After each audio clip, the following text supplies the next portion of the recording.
Cian Carla. Thanks, Ministers.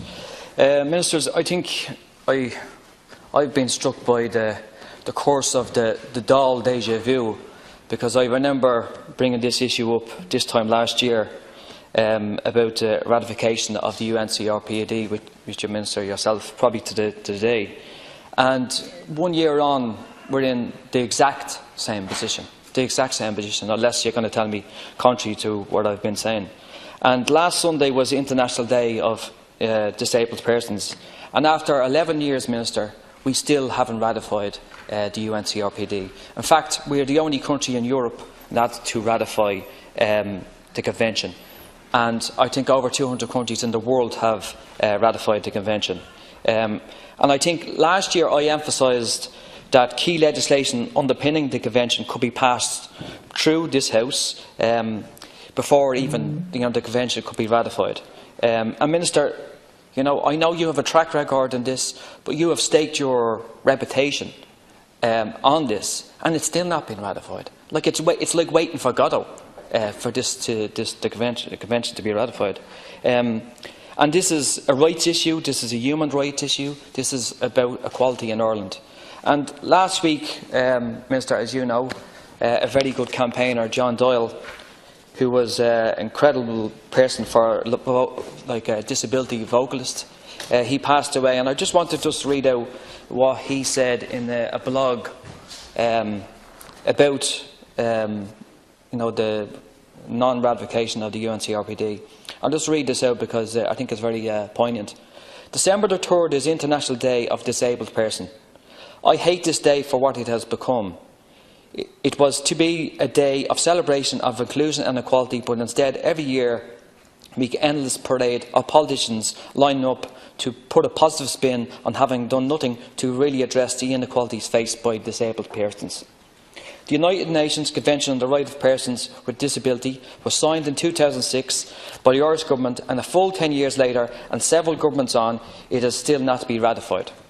The lack of ratifying this document has left disabled people with no recourse to reinforcement laws which would have been given to some protection against the myriads of institutional abuses which we have seen over the last 10 years. Minister, that's extremely poignant words, and we still have not ratified the UNCRPD, which is incredible, absolutely incredible. And people are extremely, extremely angry in this country. And they're going to voice their protest on Saturday at 12 o'clock at the GPO. So, Minister, have you any good news for the 600,000 people who have disabilities in this country who wants to see this ratified? Thank you, Deputy Minister. Thank you, Gordon. Can I say, first of all, that I've just come from a Cabinet meeting, and the Cabinet has agreed to formally ratify the UN Convention on the Rights of People with Disabilities. Today's Government decision is a significant milestone. I am delighted, Cian Carla, that my colleagues in Government have supported me in deciding that the Convention should be ratified by Ireland. We will be returning to this at the next Government meeting with the formal process in train, and I am confident, Cian Carla, that all of the necessary administrative processes will be completed within a matter of a few weeks. My focus, as you all know, has been to promote, protect and enjoy human rights for all of our citizens, and in this case on the UN Convention for all people with a disability. I also want to welcome the progress made in recent weeks and months on the drafting of legislation by the Department of Health on the deprivation of liberty. It is a positive development and testament to the fact that genuine progress on meeting the needs and rights of people with disabilities is being made. Deprivation of liberty is a very sensitive and important matter, which goes to the heart of fundamental freedoms and human rights. Legislative proposals in this area will have significant implications for families, the operation of the health services and the courts. It is important that people fully understand what is being proposed. In this regard, I will be inviting submissions from the stakeholders and from the general public. We are making good progress in making all of the Convention's requirements operational in Ireland in an appropriate manner. Considerable progress has been made to overcome the remaining legislative barriers to Ireland's full implementation of the Convention as set out in the roadmap in the 2015 roadmap. The Assisted Decision-Making Capacity Act 2015 was signed into law on the 30th of December 2015, and it is a comprehensive reform of the law on decision-making capacity. Section 5 of the Criminal Law Sexual Offences Act 1993 was reformed through a 2017 Act of the same name to facilitate the full participation in family life of persons with intellectual disabilities and the full expression of their human rights. There are two further priority implementation issues. These are the enactment of the Disability Bill 2016 and the commencement of the Assisted Decision Capacity Act 2015, which requires the Decision Support Service to be operational and ready to roll out the new decision-making support options.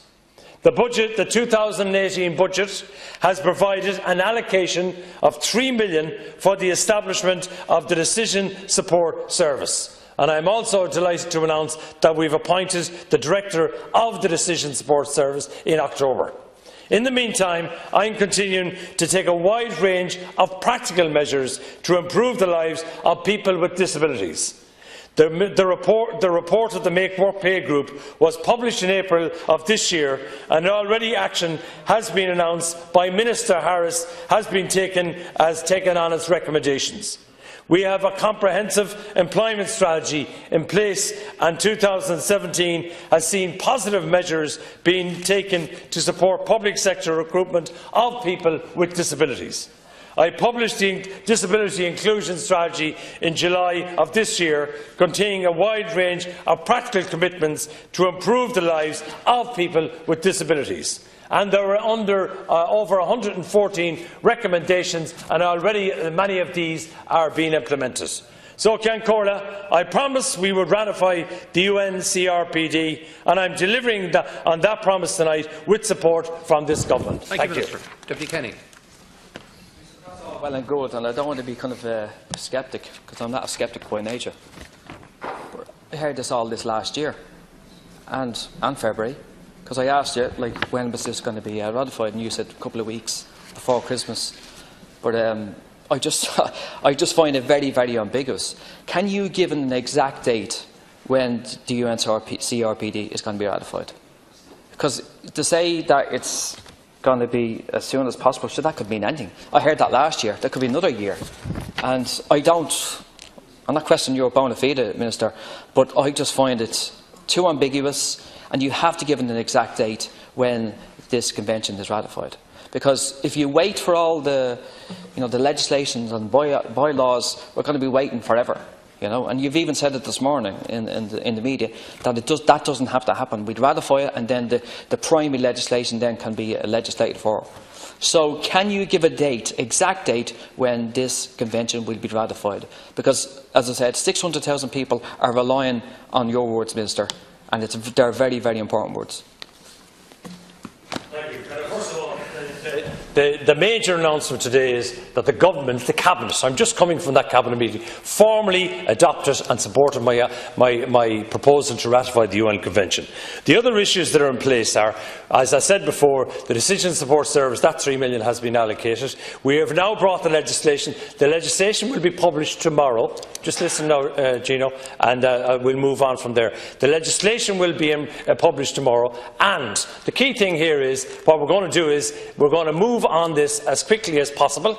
And in relation to the issues as well, we will be bringing, hopefully, another memo to Cabinet before the Christmas break. So the direct answer to your question, I would see us formally ratifying the UN Convention in early January, and if sooner, if possible, if I can do that. But it's also got to do with logistics. We've got to bring a memo to Cabinet. We've got to bring a formal motion before the Dáil. That is not exactly. We have moved on a significant distance over the last number of months. There's been major improvements, major move in directions. But the key thing, what I want to point out to you, very important in relation to the key aspect here on the deprivation of liberty. I want to have space and time as well to have consultations with every disabled person, every civic group, every senior citizens group, people with mental health, with a mental illness, people like that who might come to me and propose amendments as well in relation to the deprivation of liberty. I have an open door, but I want to ensure that we consult, because this is a very sensitive matter as well, particularly for vulnerable people, and I want to ensure that the legislation is right. The legislation will be out tomorrow. People have an opportunity to examine. So it's wrong to say that we haven't. Two things have happened today. The government formally agreed to ratify. That's the key message I want to send out today. But the second is we're moving on the legislation, we're moving on the consultation process, and I would say early New Year. Thank you, Minister. Thank you very